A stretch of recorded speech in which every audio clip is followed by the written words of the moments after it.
Gaël, tu notes les heures? T'occupes de noter les heures?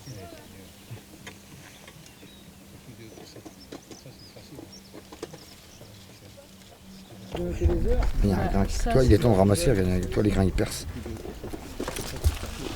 Ouais, mais cet aspect-là, c'est bizarre. Ah non, ça n'est pas gris ça, mais bon. Hop. Bah, là, cette année, on a une qualité irréprochable et on fait du 70 hectares. Puis après, on vend des bouteilles 5 €. On ne vend pas les couilles. On fait du vin démocratique et social. Donc la biologie, ça fonctionne, quoi. Faut arrêter les conneries, ça marche super bien. Là, de temps en temps, il y a un petit grain pourri là, toi, de temps en temps. Alors là, quand on fait ça, que les vendeurs, on l'enlève. Pour éviter de ramener des raisins pourris. Là, c'est trop beau. Moi, je suis tous les ans, je suis émerveillé.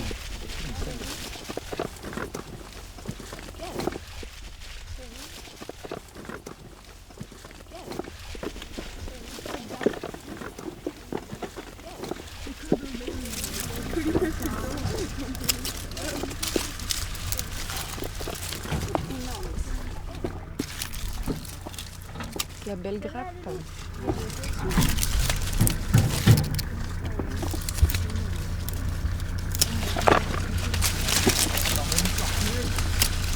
n'a pas besoin de mettre des produits parce que ce qui remplace les produits, c'est les hommes quand ils passent vendanger qui trient.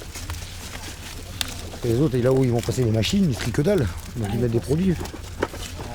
Pourquoi nous on met pas de produits? Parce que même si c'est un peu pourri, un peu violet, on les laisse en place. Puis ça, quand ça va mûrir, ça nourrit tous les oiseaux. Les oiseaux qu'il y a autour, ils vont les picorer jusqu'au bout, ils vont tous les manger. Il faut que tout le monde mange. Les autres là-bas, quand les oiseaux vont picorer chez eux, ben là, ils picorent pas, ils se trompent pas. S'ils vont picorer de l'autre côté, ben, ils meurent. Et quand ils picorent, il y a tellement de merde dans le raisin qu'ils arrivent à crever. Moi, j'ai jamais dit que j'étais là pour faire mourir les oiseaux. Ça n'avait pas le but. I want your fucking grapes. I want your grapes inside me now. What? No comprendo. Faut qu'on leur donne. Oh putain, attends. Tu coupes ou non tu Tiens, coupes, c'est ça la mets le question. seau.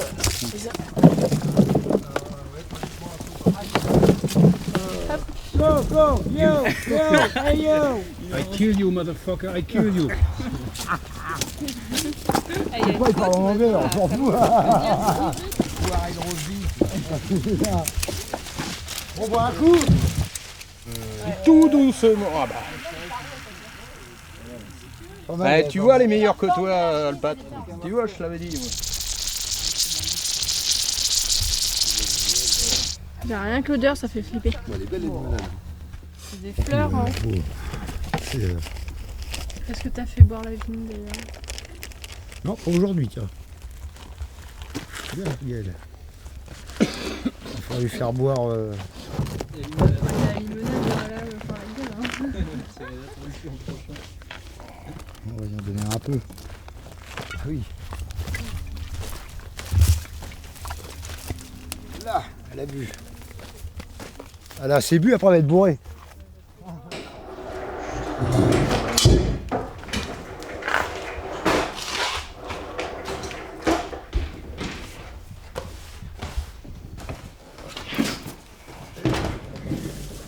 Je suis manchot pour que tu es, toi, enfoiré. Fais gaffe. Ouais, c'était pour changer comme ça, quoi. Voilà, si on est bien ensemble, c'est quand on est bien synchro, pas tout seul. Oui, mais ça dépend des fois. Avec ce tuyau, je récupère le gaz carbonique. Donc il rentre dans le tuyau, il arrive ici en bas. C'est un gaz qui est lourd, qui a les propriétés physiques est plus lourd que l'oxygène. Et l'atmosphère, hop, il vient, il remplit ma cuve à mesure. Il va remplir de gaz. Et en plus, dedans, c'est le gaz qui passe, il y a plein de levures qui passent, donc hop, j'ensemence mes cuves comme ça, une à l'autre. Ouais, trop bien. Parce que les mecs, eux, ils mettent du soufre dans le pinard direct, dans le raisin, puis après, ils achètent des levures du magasin pour ensemencer. Moi, je me sers de mes levures, puis je me sers de mon gaz Ouais, carbonique. parce que le soufre, du coup, en fait, ça le stabilise, ça l'empêche justement quelque part de monter. De faire... Bah, le soufre, surtout, ça prépare, ça tue toutes les levures et les bactéries Ouais, qu'il y a c'est ça. naturelles, Ouais, et du coup, tu ça remets la oblige à tienne, rajouter. tu remets ta levure. Alors, il peut être beau même d'aspect, leur raisin, des fois, même plus beau que le nôtre, des fois. Moins hétéroclite, c'est violet, un peu pourri, un peu noir. Et c'est tout uniforme, toujours. C'est toujours la même chose, de toute façon. Leur raisin, il change jamais de gueule. Puis si tu reviens dans un mois, aux premières gelées, quand tu as les premières gelées du matin, la vigne elle passe du vert chez eux et les feuilles elles tombent. Dans mes vignes, moi, tu sais, qu'on vendange, là, dans une semaine, ils vont être tous rouges, tout jaune. Dès qu'on coupe le raisin, la vigne, elle sait, c'est le message. Coupe le raisin, hop, j'arrête de nourrir mes bébés, mes pépins, pour reproduire. Mes bébés, c'est fini, il n'y en a plus. Donc elle, tout de suite, elle met les réserves dans ses racines, elle reprend les forces de ce qui lui reste de photosynthèse. Elle coupe tout et elle reprend tout pour elle. Et c'est pour ça qu'on en avance sur eux en vendange et qu'on a des rendements. Je les talonne en rendement. Ouais, mais j'ai bien vu à l'automne dernier, ouais. Quand je vends les bouteilles à 5 euros, 6 euros, tu vas chercher une appellation contrôlée en village ici, et ben ça coûte plus cher que chez moi. Faut aller dans l'échange et puis c'est comme ça que ça va se faire. Hein. De toute façon, il n'y a pas le choix. Hein. Moi, je vois dans la bière où je suis. On est désendetté aussi. On est Mon endetté, camion, on est payé. mais à 100 000. Il n'y a pas de dette après. C'est ça aussi d'avoir une entreprise qui est Bah oui. aujourd'hui après 10 ans. Mais si j'avais repris une entreprise avec mon père, tout ça, ça serait différent. Mais là, moi, je n'ai ramé 10 ans pour payer tout le bordel. Les vignes, les cuves, matos, c'est ça, j'ai ramé pour rembourser ça.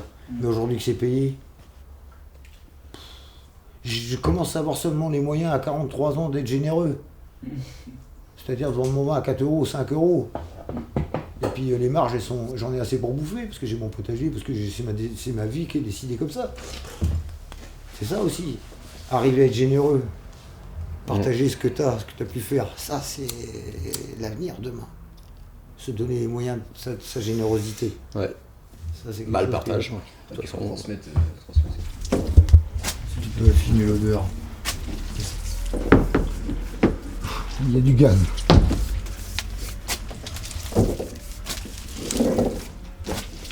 Dans 2 jours, même demain soir, on pourra plus aller dedans. Ça va être fini. Tu touches plus, après je commande les rouges. Après ça reste en place. Il y a des gens qui vont dedans, qui écrasent, qui pillent. Moi je laisse tout faire. Jusqu'à ce que ça nique gentiment, que ça fermente dans le grain de raisin, dans la grappe. Regarde!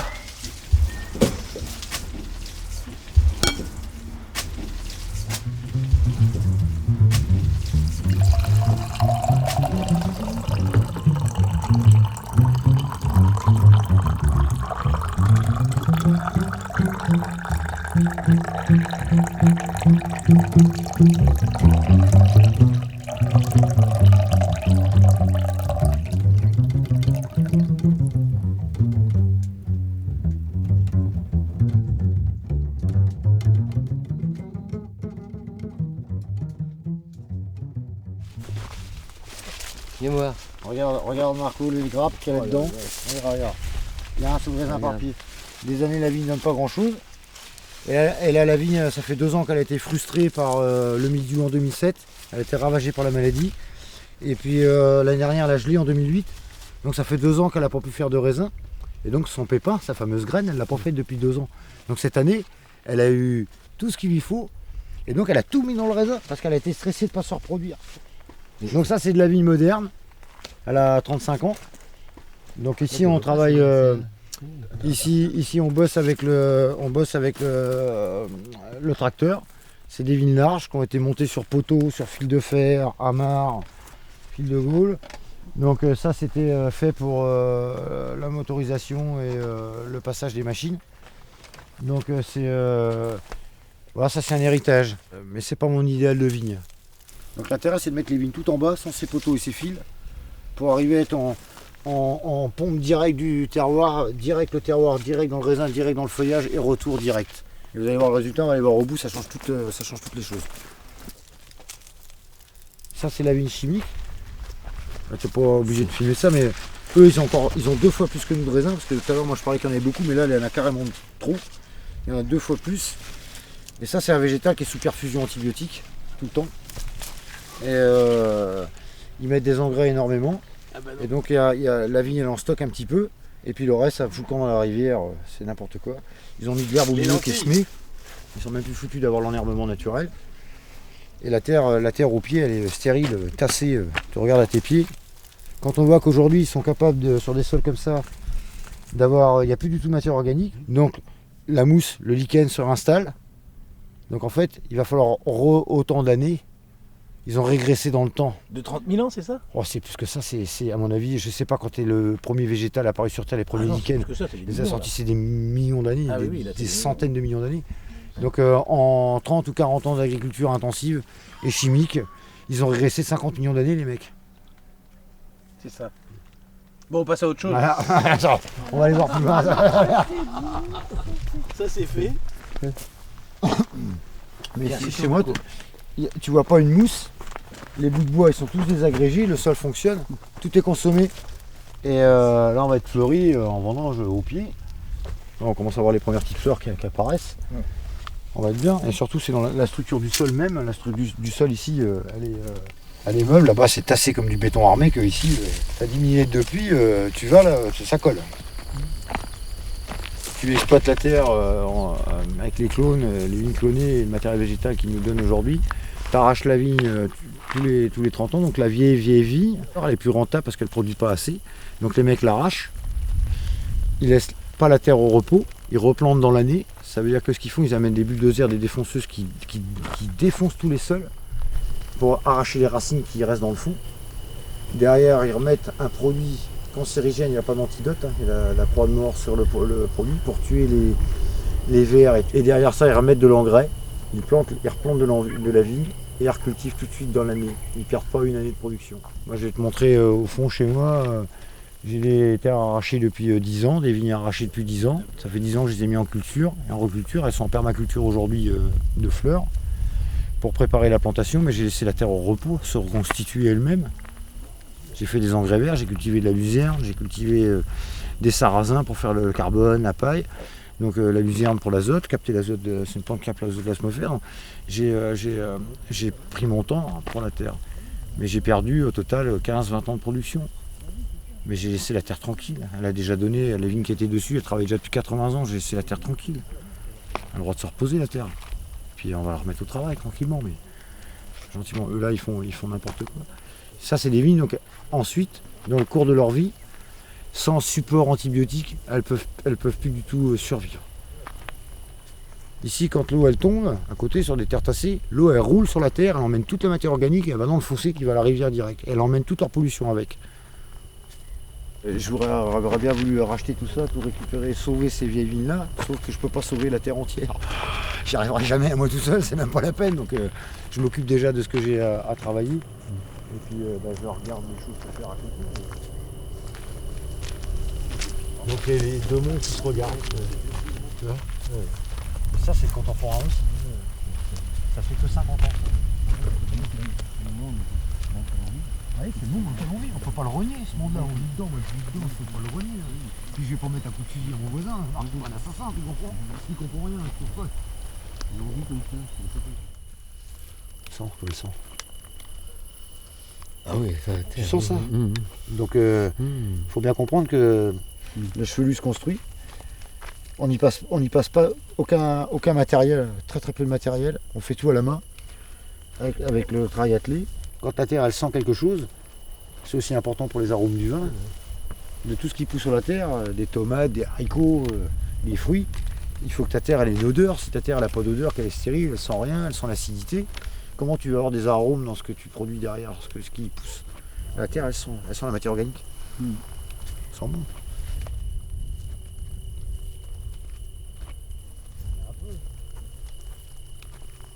Je vais chercher un bouquet de feuilles. Bouge pas.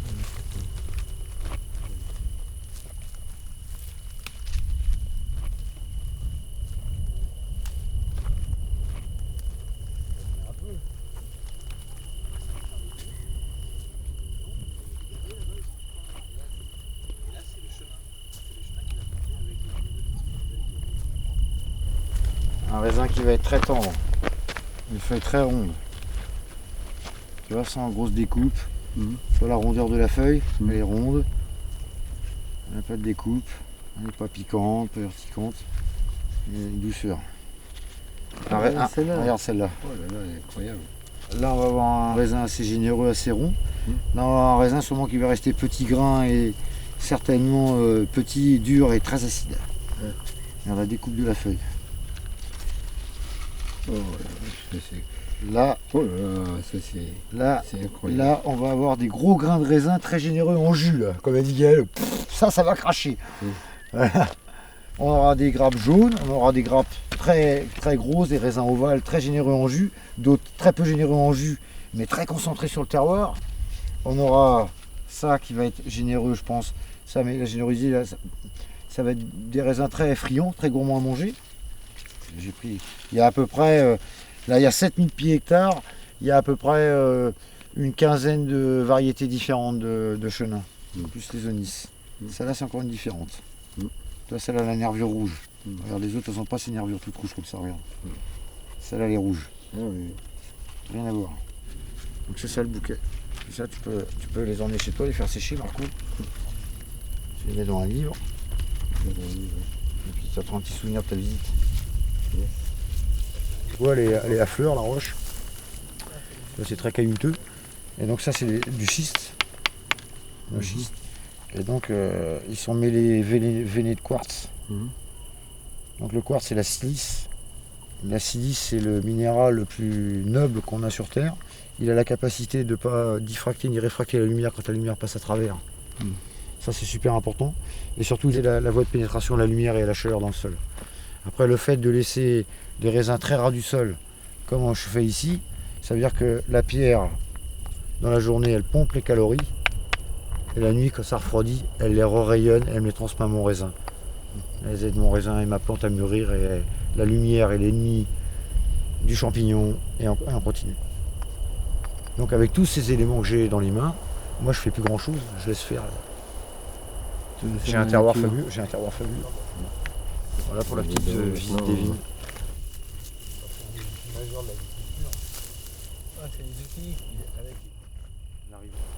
Et le couchant là-bas, regarde le couchant à l'ouest. Ah oui, le couchant. Ah, peut-être regarder le couchant. Ouais, le couchant est trop beau. Le couchant. Dans la lie du vin se concentrent les matières antioxydantes. Donc quand on parle du soufre dans le vin, qui passe leur temps à dépouiller les vins de la lie, les soutirer et de mettre de l'antioxydant, pourquoi on ne conserve pas ce qui est naturel comme antioxydant dans le vin? Il ne faut pas filtrer les vins, il ne faut pas les esquinter, parce que dès que tu enlèves ça au vin, après tu es obligé de mettre l'antioxydant cancérigène. Moi j'ai la conviction, mais c'est une conviction propre, que c'est des vins qui vont se garder des décennies. Ils n'ont aucune raison. Les vins de Monsieur Haquet dont il parlait tout à l'heure, on a bu un 58 ensemble. Avec un mec qui croyait pas que le vin naturel se conservait. Et il a été convaincu, quoi.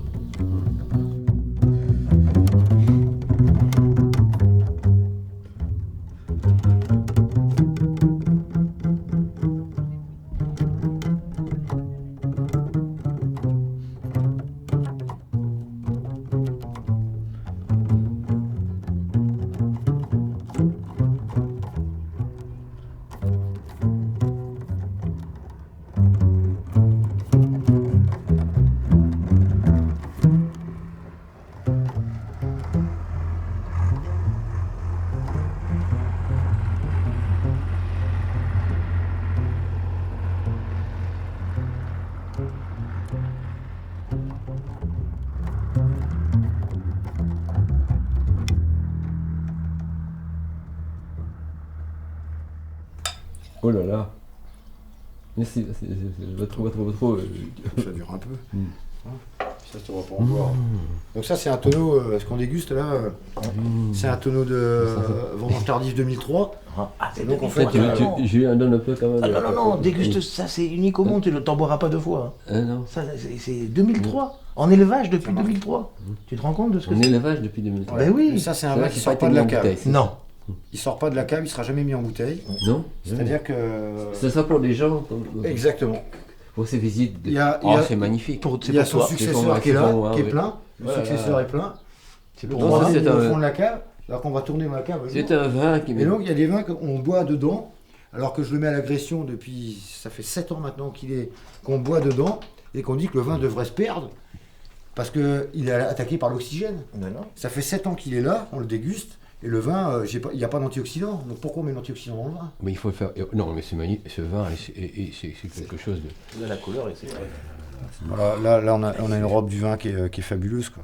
Tu es encore une fois dans la clarté, quoi, c'est incroyable. Oh là, ça c'est... Ce qui est incroyable, c'est que 2003, moi je connais cette barrique depuis le début, Et c'était quasiment imbuvable au départ parce que c'était plein de colle scotch, c'était tout ce que Ça. dit. C'était carrément assez comme du vernis à ongles, tu sais, Ça. l'acétate d'éthyle, c'était complètement. Tu te dis, c'est pas possible que ce vin un jour devienne bon. Et pour moi, c'est une grande émotion parce que c'est la première fois que je le goûte aussi abouti. Ça fait très longtemps que j'ai pas goûté cette barrique. Ça fait au moins 3 ans que j'ai pas goûté cette barrique. Et c'est fantastique. Il a son âge mûr. Ah bah là, c'est la première. Là, je vois un abricot que je prends sur l'arbre, tu vois. Et c'est Tu simplement goûtes le temps qui a permis. On peut plus arriver à faire ce type de vin-là si on est pressé par le temps. Parce qu'à partir du moment où on laisse le vin se faire, il faut quelques années pour y arriver. La barrique qui est en face, celle-là, pendant 1 an, le vin n'a pas fermenté du tout. Donc c'est pareil, il ne travaillait pas. Et à un moment, il a eu un déclic, astral ou tellurique, ou je ne sais pas lequel, ce qui s'est passé, le tout réuni avec le climat, on n'a rien touché, et d'un seul coup, il s'est mis à fermenter. Tiens. Et donc il lui a fallu 1 an. Mais combien d'hommes d'abord ont eu la patience de l'attendre, et d'avoir la confiance et la conviction que de toute façon, il faudra qu'il fasse son travail à un moment donné. Même s'il fait du vinaigre, on boira du vinaigre de vin doux, qui pourra accompagner les cuisines, qui pourra faire des choses merveilleuses pour la cuisine. Nous, c'est jamais perdu. Nous, on boit le vin toujours. Ça, c'est Marcel Richoux qui a toujours dit. On boit dans son état naturel. Le vin n'est pas du vinaigre. Il est perceptible, le sens vinaigre à un certain seuil pour nous les hommes. Mais derrière, une fois qu'il est vinaigre, quand on l'ingère, il nous brûle. Le vin n'est pas perdu. Il s'est transformé en autre chose, mais qui va être nécessaire à la cuisine. Et les vertus du vinaigre pour la santé sont excellentes. Donc, on laisse aller. C'est formidable ce que tu dis. Je crois même que dans cette cave, il y a une barrique. Un jour, on était en train de déguster, et il n'avait pas goûté depuis longtemps. Elle était vinaigre, et elle était repartie à fermenter, et elle était en train de perdre son côté volatile dominant. On reboit aujourd'hui. Tu la rebois cette barrique-là. Aujourd'hui, ça y est. C'est fantastique. Ça, même lui, il s'attendait pas du tout à ça. C'est comme un cadeau, quoi. Un cadeau du vin, quoi. Pouvoir de vie.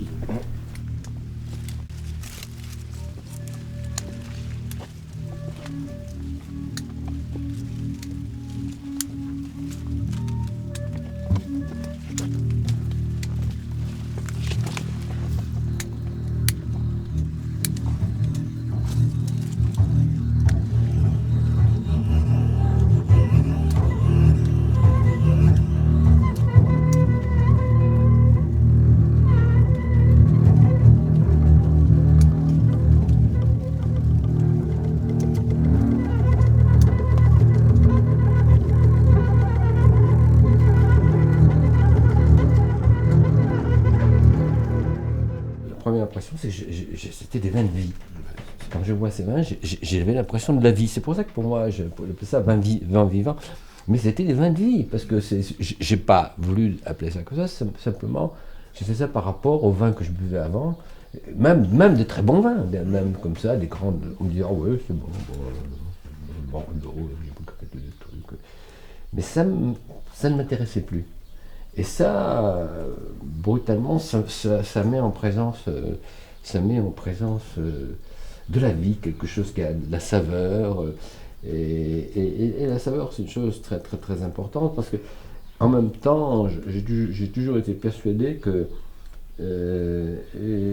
s'il y avait du savoir, si les gens savaient quelque chose, c'est que ça avait de la saveur. Parce que je ne vois pas pourquoi l'homme se serait mis à vouloir savoir les choses si ça n'avait pas de la saveur. Ça a toujours été lié pour moi à la pensée.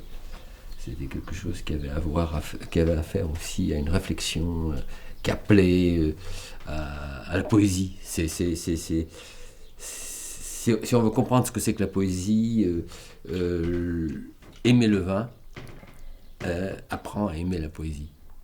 Et apprend à dire, à reconnaître qu'est-ce qu'elle est en tant que saveur, comme ça, en tant que réalité. On goûte un vin là, et ce qu'on s'aperçoit, c'est que il a pas de conservateur dedans, et en même temps, il devient pas marron, il y a pas de problème d'oxydation. Et en fait, souvent, les vins dits naturels ont souvent été accusés de pas être stables, et je trouve que là, c'est incroyable parce que la couleur est très claire. Et on n'est pas dans l'idée d'une oxydation, dans l'idée de la pomme, ou toujours dans les mêmes réflexions. Pardon ? L'écorce de noix surtout. Voilà. Là, on est sur des saveurs de vin incroyables, quoi. Ça goûte le jus de raisin. Vraiment. Il n'y a pas de défaut au sens Alors qu'au départ, ces vins sont taxés de défaut a priori, puisqu'ils n'ont pas le gardien de la saveur qui est le soufre. Et là, en fait, c'est une ouverture sur plein de saveurs, quoi. C'est magnifique. Le soufre, c'est pas un gardien de la saveur, c'est un destructeur de saveur. Ah oui, mais quand tu discutes avec quelqu'un qui fait par exemple du vin à Bordeaux, il te dit que c'est comme ça qu'on fixe les saveurs. Moi, je suis pas d'accord avec ça. Mais... Pour moi, ça brûle la saveur. Hegel disait que le défaut de la plante, sa limite et sa mort était qu'elle ne pouvait pas réaliser en elle son âme, le vin, mais que ce dernier fermentait hors d'elle et était la mortification des raisins dans la limite, la mort du règne végétal, et que l'humanité avait toujours célébré cette fête bachique de la première apparition de l'esprit dans le règne végétal et avait conservé par l'art des hommes ce moment fugace sous la forme du vin. La plante ne peut pas boire elle-même son vin. La vigne, pour moi, quand elle fait sa graine, à l'intérieur, il y a le pépin, c'est sa survie. C'est son bébé qui est dedans. Donc elle, à la base, sans l'homme, après, elle pense à se répandre à être mangée par un oiseau, se répandre, elle pense à ça. Nous, on coupe la grappe de raisin, donc on lui coupe ça quelque part, la vigne. Et les méthodes modernes font qu'on enlève systématiquement aujourd'hui la baie du raisin du squelette de la grappe, la rafle, parce que soi-disant que c'est une matière végétale qui donne des goûts verts, variétales, etc. Moi, je ne suis pas du tout d'accord, parce qu'avec ces méthodes-là, par cette pratique, justement, quand le raisin est tout seul, après, pour être enlevé de la rafle, il est frappé par des machines. Et donc, il y a des pépins qui sont tapés, on tape la graine. Moi, je coupe mes raisins et je laisse le tout macérer. Et c'est justement cette partie féminine et cette partie masculine du raisin, sans toucher la graine, qui est intéressante. La graine, je la retire à la fin, je ne vais pas la ressemer, mais je retire la graine, mais je n'ai pas touché à ce qui est fondamental. Pour la vigne, elle, ne l'est pas pour moi. Moi, ce qui m'intéresse, c'est justement la baie du raisin, le jus, la pulpe, la chair. Ça m'intéresse. Et ce qui est dans la rafle qui va baigner avec ce jus. Parce que ça, c'est le côté végétal de la vigne que je prends, mais que son côté végétal, mais pas son fondamental de la vigne, qui est de faire un pépin pour se reproduire. Ça, c'est propre à elle. Moi, je touche pas à ça. Pour moi, c'est hérétique, presque. Avant d'attaquer les vendanges, toujours, quand je goûte le raisin et que je sens son jus, je le croque, je mange la peau, les amers qui se font la peau, je regarde d'abord son état, il est jaune, le temps, je goûte, et je dis, voilà, aujourd'hui, je pense qu'on peut aller au vin maintenant. On va au vin.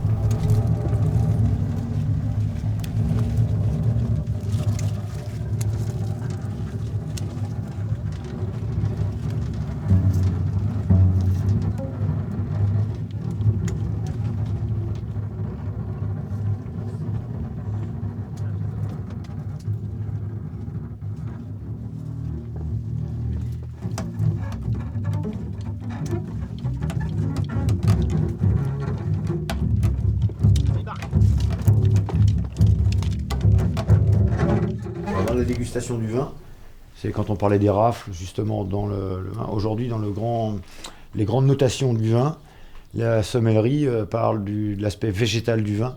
Donc on a gommé cette rafle dans la vinification, parce qu'elle donne un côté végétal. Ça voudrait dire qu'on oublie que la vigne existe pour faire le vin. Donc ce qui est intéressant de la dégustation du vin, c'est d'avoir l'ensemble des éléments dans la bouche, et c'est toujours pas les éléments dans le sens de construction de la vie sur Terre, c'est avec le vin, on fait la marche inverse. C'est-à-dire on part de l'astralité du vin, sa couleur, côté floral du vin, pas la couleur comme la couleur des fleurs. On descend à son côté animal, végétal et minéral. C'est dans ce sens-là qu'on déguste le vin. C'est l'ordre inverse de la construction des éléments. S'il manque l'élément végétal, sur les 4 éléments, il manque l'élément végétal, il y a une fausse note dans le vin pour moi. On doit rappeler l'élément végétal dans le vin.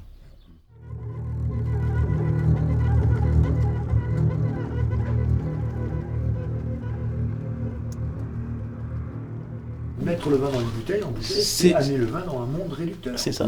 La réduction, c'est ça. C'est mettre le vin dans un monde réducteur. Et donc, si le vin a eu un certain élevage, apparemment, de ce que j'ai pu comprendre en venant ici, et le vin, du coup, va passer cette étape où il aurait été mis trop jeune en bouteille, donc trop jeune. Quand on met quelqu'un trop jeune en prison, c'est jamais très bon. C'est jamais bon pour personne, mais je veux dire, c'est encore pire. Donc on essaye de donner une chance aux autres enfants qui font une bêtise ou qui sentent mauvais. Alors, essaye de leur donner un peu d'élevage, tu vois. Et ben, Pat, à un moment donné, il a donné, comme il n'y a pas que lui, il y a plein de vignerons qui ont commencé à élever leur vin pour échapper un peu à ce problème de réduction. Et je crois qu'il y a une nouvelle réponse aujourd'hui aussi, c'est ces macérations longues, je vais revenir encore là-dessus, pour échapper à ces problèmes de réduction. Parce que, en fait, c'est un problème commercial.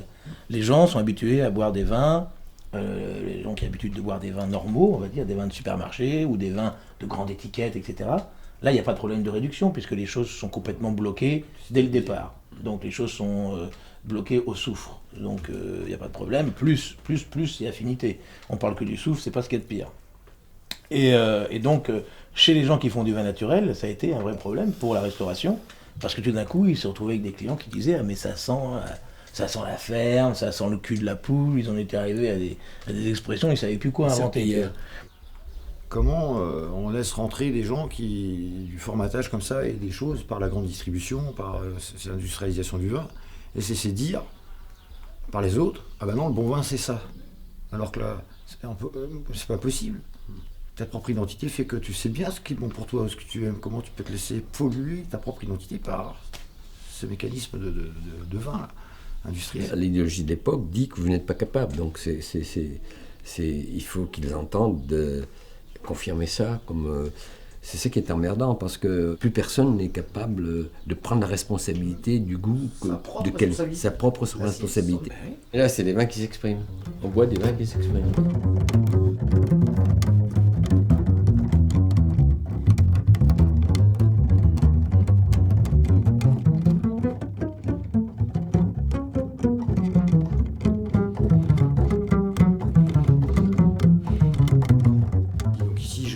Les vendanges, je presse la vendange avec les pressoirs qui sont au bout. Et une fois que c'est pressé, on met dans les cuves ou en barrique. Ça dépend des années. On envoie en barrique de l'autre côté. Ça, c'est pas passé en barrique, ça aura fait un an de. C'est quoi ça? C'est des vignes que j'ai plantées J'ai commencé le travail en 99 sur des terres qui étaient incultes depuis la Première Guerre mondiale. Donc des terres qui n'ont jamais été souillées par la chimie, c'est très intéressant. Et donc c'est des conditions de travail très, très difficiles, tu vas voir le terroir tout à l'heure.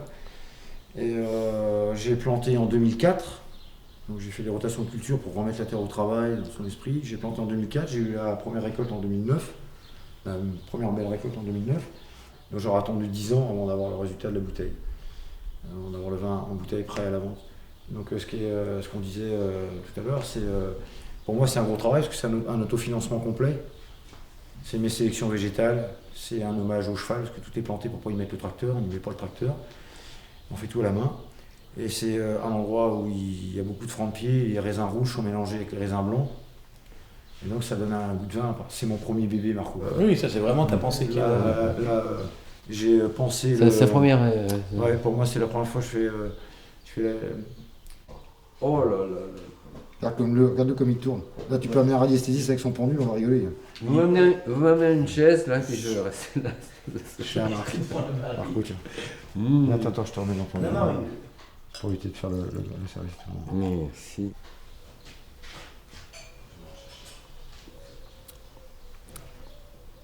C'est quand même... Et là, on sent encore le raisin, comme ça. Personne pourra dire « Ah, bah c'est tel cépage, c'est tel truc, c'est telle année, c'est tel machin, c'est terminé tout ça. » À chaque fois que les gars ils vont vouloir tergiverser sur le vin et dire « Ah, bah c'est du cépage ci ou du cépage ça », ils vont avoir tout fou. Ils ne trouveront jamais l'assemblage qu'il y a dans la vigne. C'est impossible. Et puis à chaque fois qu'ils vont vouloir trouver une année, ça va être impossible parce que là en 2009, sur une année très chaude, il n'y a pas d'alcool. Donc ils vont dire « C'est une petite année ». Ils vont se planter sur tout le temps, ils vont se planter parce qu'ils vont toujours goûter sur la tête. Ils vont pas aller chercher la relation au vin. C'est pour ça que ça m'intéresse ce vin. Tout ce que tu racontes, c'est le futur. C'est-à-dire, c'est comme ça qu'on va raisonner. C'est la relation des choses les unes avec les autres qui vont faire les choses. C'est que dès qu'on perçoit que, par exemple, là, au commencement, comme ça, c'est une adolescence. Qu'est-ce que ça sera dans 6 mois? Qu'est-ce que ça sera quand la première bouteille? Mais déjà, dans cette forme comme ça, de ce que ça annonce des choses, ça promet beaucoup. Et, puis, et cette promesse est peut-être plus importante. Au niveau du goût, cette promesse est peut-être la chose la plus importante qui va la peine d'être vécue.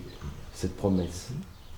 Avant même d'arriver à ça, je suis d'accord. C'est ça que Je sais j'appelle, pas. c'est dynamique. C'est ça que je dis dynamique, c'est ça parce que qui est. C'est toutes les possibilités qu'on va c'est des pouvoir- forces jeunes, des forces qu'on va toutes jeunes. pouvoir avoir de ça, cette annonce devant soi de la vie. Dès que je secoue la bouteille, regarde le dépôt. Regarde le dépôt, j'agite. Tu vois. Alors après, si on les met la tête en bas, on agite les bouteilles dans le rotopale sur un mois et demi. Et le dépôt, il va finir par se déposer Là, il est là. au fond de la bouteille. Dans cette bouteille-là, qui a un mois, le vin est clair, le dépôt est tout posé au fond. Parce qu'il faut savoir qu'aujourd'hui, pour arriver à ces méthodes de vin clair, en Champagne, ils filtrent les vins, ils remettent du sucre, une levure. Nous, on travaille vraiment avec la matière vivante du vin. Et donc là ça se repose. Ça se repose là, tranquillement avant qu'on arrive à ce stade-là. Et après, là, quand je vais les amener à la commercialisation, je vais dégorger, enlever le dépôt. Je vais perdre ça de vin, je vais refaire le plein avec une bouteille à côté et je recapsule et j'envoie au commerce. Donc c'est que de la manipulation sur du vivant dans la bouteille. On n'a pas de filtration, pas d'ajout de levure, pas de sucre ajouté pour faire la bulle, quoi. C'est vraiment que les sucres naturels du raisin et les propres levures du raisin qui font le vin. Donc ça, on est très peu de mecs en France à le faire parce que c'est un travail vivant et les résultats sont toujours incertains. D'une année à l'autre, c'est jamais pareil. D'une bouteille à l'autre, c'est jamais pareil. D'un dégorgement à l'autre, c'est jamais pareil. Donc c'est ça, c'est en continuité, toujours pareil, c'est vivant. Donc c'est jamais pareil. Là, donc là, le dépôt il a été évacué. Et maintenant, on peut servir le vin clair. Voilà. La bulle blanche. C'est nickel. Le vin, il se fait son petit dépôt et il s'en renourrit pour vivre derrière, dans ce monde réducteur. Ouais. Je connais pas beaucoup de... C'est un procédé vivant que j'ai observé nulle part ailleurs. Où il se donne sa propre matière pour pouvoir survivre, se bonifier, s'élever dans la bouteille plus tard. Ça, c'est quelque chose d'incroyable. Voir ce dépôt se digérer par le vin lui-même qui l'a fait, c'est quelque chose qui m'a toujours fasciné. Mais quand je suis avec un végétal, je prends un sécateur, tout simplement, un sécateur. Si, mais le sécateur, c'est le plus simple pour moi. Quand je taille le pied de vigne, j'y mets une pulsion. Il faut bien que je sorte quelque part une énergie pour actionner mon sécateur, y mettre la force et couper le bout de bois. L'énergie, d'où qu'elle me vient, de tout l'ensemble. Mais quand j'ai coupé le bout de bois, il y a une espèce de chaos, il y a une fraction de seconde où il se passe une perte totale de conscience qui est complète. Et quand je lâche le sécateur, j'ai un retour d'énergie. Sinon, de pied de vigne en pied de vigne, si j'avais pas le retour d'énergie, au bout de 3 pieds de vigne, je serais raide par terre, je pourrais plus avancer. Ça, c'est formidable. Ah non, c'est formidable, c'est la pensée qui... C'est pour ça que quand je les vois s'assister avec des matériels hydrauliques, électriques, ils sont plus du tout dans cette relation au végétal, dans cette communication au végétal. Et chaque pied de vigne, en plus, a une énergie. Avec chaque pied de vigne, c'est une énergie que moi je mets différente et j'ai un retour différent. Et pour finir, je connais tous mes pieds de vigne, un par un. Je les connais tous un par un. Et pour penser, il faut mettre la même énergie, la même vitalité. C'est ça, et chaque pied de vigne, tout n'est pas pareil que l'autre, c'est pas un travail mécanique ni robotique. Chaque pied de vigne a sa propre forme, sa propre façon, sa propre relation. Tu l'accompagnes et tu es avec lui tout le temps. On a inventé, enfin pas inventé, c'est pas une invention, mais il y a communiquer avec la nature, c'est pas un langage, mais c'est très facile par l'agriculture, par les pratiques agricoles, c'est très facile de communiquer avec la nature. Parce qu'après derrière, la vie elle me le rend, quand sa façon de pousser, son raisin, elle recommunique avec moi tout le temps. On parle, c'est aussi simple que ça.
ça.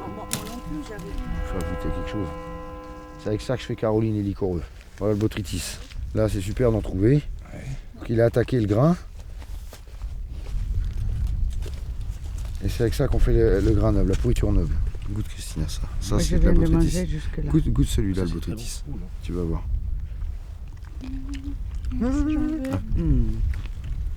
T'as vu la clope. Extraordinaire. C'est avec ça qu'on fait le liquoreux. T'as aussi. Ça c'est des bonnes vitamines. Alors on a beaucoup usé de préparation biodynamique pour stimuler, pour dynamiser. On a enlevé tous les bois morts, tout brûlé, et maintenant j'ai plus de maladie dans mes vignes quoi. Ça pousse, ça donne du raisin et c'est plus malade. C'est ça le but, c'est que toi c'est tranquille quoi. Là on a apporté les pommiers et les poiriers là. Donc ils sont espacés de 10 mètres les uns les autres, c'est des tiges hautes, c'est des arbres sans qu'on taille pas, c'est des vieilles variétés. Et là dans le milieu là je vais faire un labour cette année. Et puis je vais semer je vais refaire de l'ensemencement des graines de boroche là, de Tchéquie là, les semences sauvages.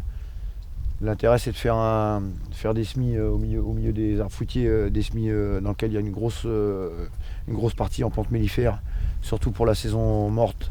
C'est-à-dire là les abeilles comme il fait doux, là elles ne se sont pas arrêtées encore, il n'y a plus rien à bouffer là, parce que je vais intégrer les abeilles l'année prochaine.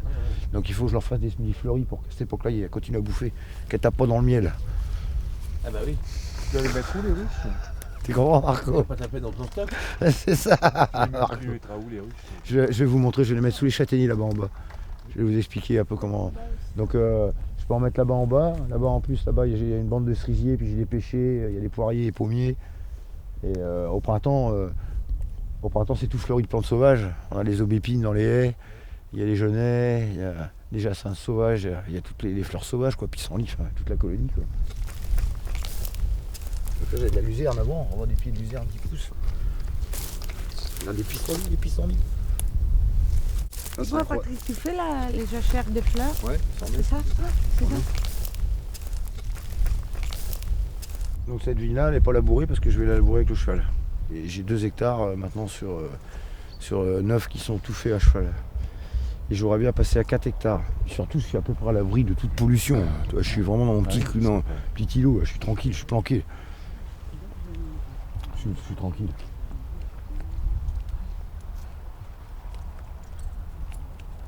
Quand là j'étais en Bourgogne, je vais chez les vergers, ils travaillent admirablement, mais le pauvre Gilles, toutes ces parcelles sont emprisonnées dans d'autres parcelles où c'est chimie. Ouais. Alors, en plus c'est pentu, donc putain, c'est galère, il se fait chier avec ça. Ouais.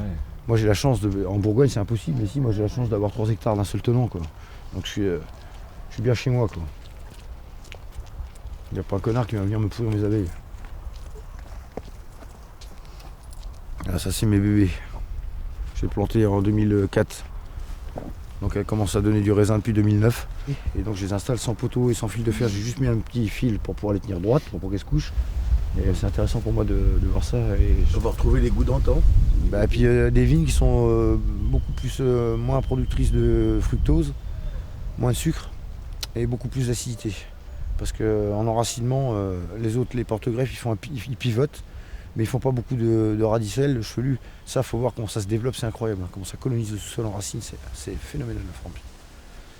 Et nous ici, on a des terres déjà très très pauvres, et sur des schistes assez acides. Et le porte-greffe, lui, il a été habitué, il est né aux États-Unis où il y a du basalte, sur des terres beaucoup plus jeunes que chez nous, géologiquement.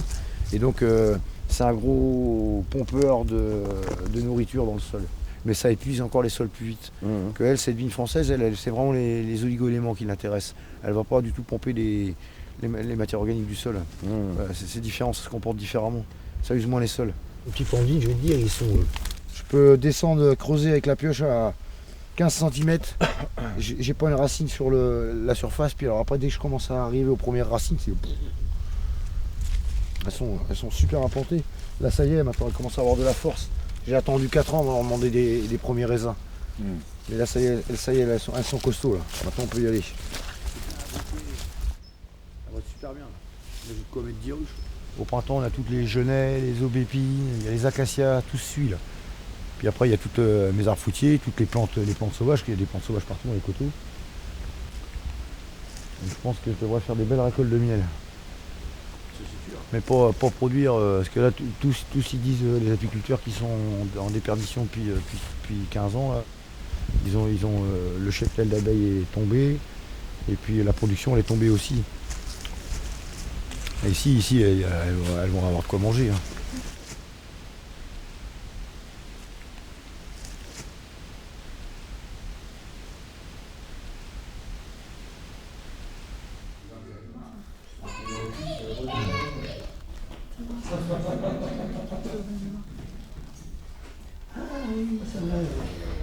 Finalement, ne pas On devoir... n'organise pas, on travaille l'entraide absolue, donc il n'y a pas d'organisation. Non, mais j'ai pas parlé d'organisation. Hein. Mais, Comment vous organisez? l'intérêt c'est qu'on travaille, c'est comme si à nous trois avec Babas maintenant on a regroupé les 2 vignobles. Ouais. Donc on a coupé la capacité en matériel, par exemple j'ai déjà 2 tracteurs, on a un tracteur, ça nous fait 3 tracteurs. Il y a plus besoin d'été raté, il y en a qui est toujours raté pour pulvériser. Moi j'emmène les saisonniers pour Babas, il a clé pour labourer, moi je prends les saisonniers. Donc on fait tout le travail ensemble. Et entre nous pour la taille, l'hiver, tout ça, toute la main d'œuvre, entre petits exploitants, là comme on est, il n'y a pas de charge sociale entre nous. Il faut les uns chez les autres. Et donc nous, toutes les méthodes qu'on a appliquées chez nous, qu'il a fallu attendre 10 ans les résultats, on les a appliquées chez GG direct. Et lui en 3 ans, il fait les 20 sublimes en 3 ans.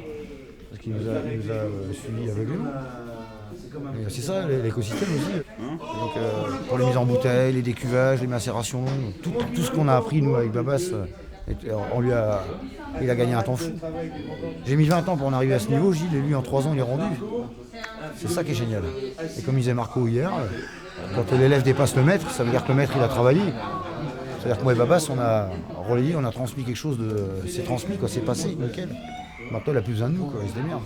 Donc on en arrive à effacer l'aspect humain, pour dire c'est que l'aspect relation vigne, terre et climat qui fait la différence.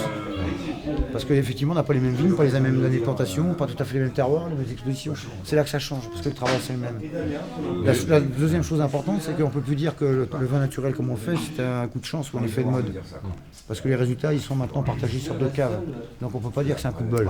Terminer ça. Parce que quand j'étais tout seul, avec Babas, tout le monde pouvait se dire, bah tiens, ils ont réussi un truc, c'est un coup de chance, mais là c'est fini, il y a 2 caves qui ont les résultats. L'intérêt, au lieu d'aller bagarrer politiquement, par exemple, ou prendre des positions dans les syndicats, les fédérations, tu vois, le schéma classique, si tu vas devenir président d'une AOC pour essayer de modifier les choses, nous on passe pas comme ça, on est plutôt en train de partager les terres, redevenir des petits exploitants, installer des jeunes, parce que plus on va faire fourmiller des jeunes exploitants sur les terres, plus on conquit de la terre dans notre démarche philosophique, notre démarche de culture, plus on libère la terre, plus on a les moyens de pression. Mais c'est au niveau de la terre, il faut être fort. Donc quand il y a des jeunes qui arrivent, ils n'ont pas besoin d'acheter le matériel, le tracteur, le pulvé, les pointeuses, de se mettre à la banque, des investissements comme ça pour travailler. Parce qu'il suffit juste d'intégrer la personne en main d'œuvre. Gaëlle, elle vient travailler, tailler chez moi, elle vient vendanger chez moi et en échange, moi, je lui fais son épointage, je fais sa pulvérisation, elle me rend des heures de main d'œuvre. Il n'y a pas de charge sociale derrière ça. C'est ça la petite révolution, l'entraide, où elle fonctionne. Donc on lance des jeunes pas stressés dans les investissements, on leur fait profiter déjà de l'assise qu'on a, matériel, expérience, et en échange ils donnent de la main d'œuvre. Regarde, c'est nickel, et on bosse tous ensemble toute l'année.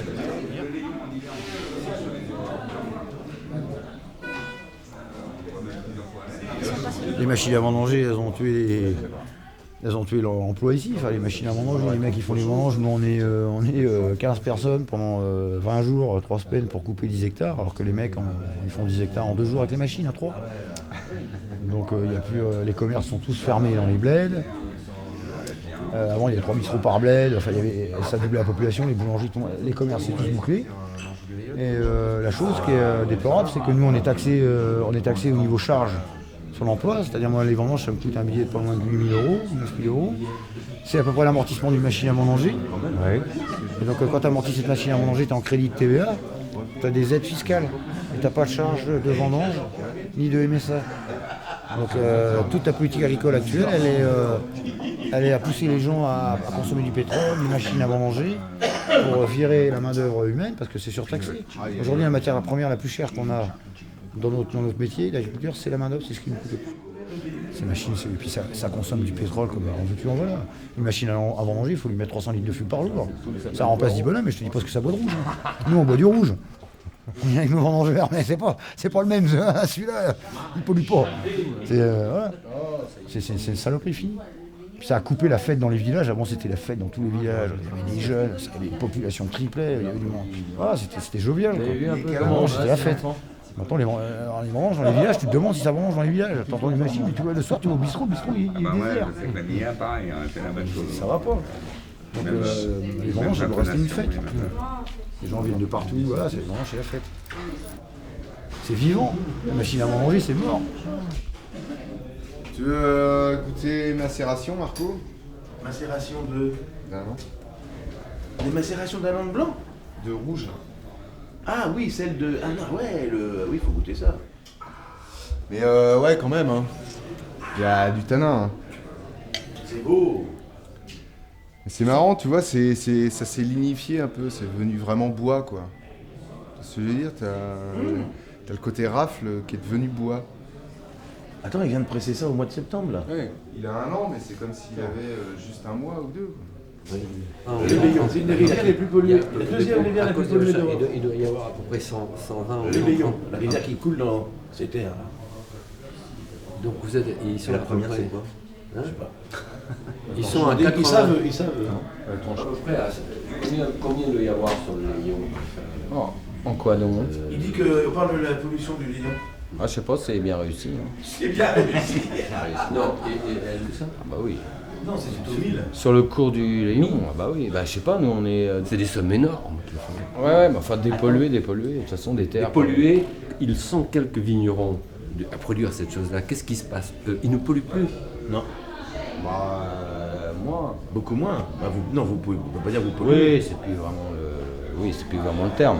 C'est une activité humaine qui joue sur la nature, bien sûr, mais pas au point comme là. La pollution, c'est dû à quoi? Bah, c'est dû aux abus. À la chimie, quoi. À la chimie. Oui. Bon, alors, c'est une chose de dire on arrête toute la pollution par chimie, etc., qu'il ne faut pas des trucs chimiques comme ça. Et c'est d'autre chose de dire on va fabriquer du bon vin, de notre type de bon vin, qui est un vin sain, qui est un vin naturel, qui est un vin ceci, qui est un vin comme ça, et qui d'un seul coup est aussi un élément de dépollution. C'est clair. Ça fait donc pas seulement double emploi, mais c'est là où c'est actif. Ça fait aussi gagner de l'argent à ceux qui font du vin comme eux, comme ça. Ah, ça change de gens, c'est plus les mêmes qui vont faire. D'accord, mais est-ce qu'il faut faire à qui il faut faire gagner de l'argent?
in rhythm, man.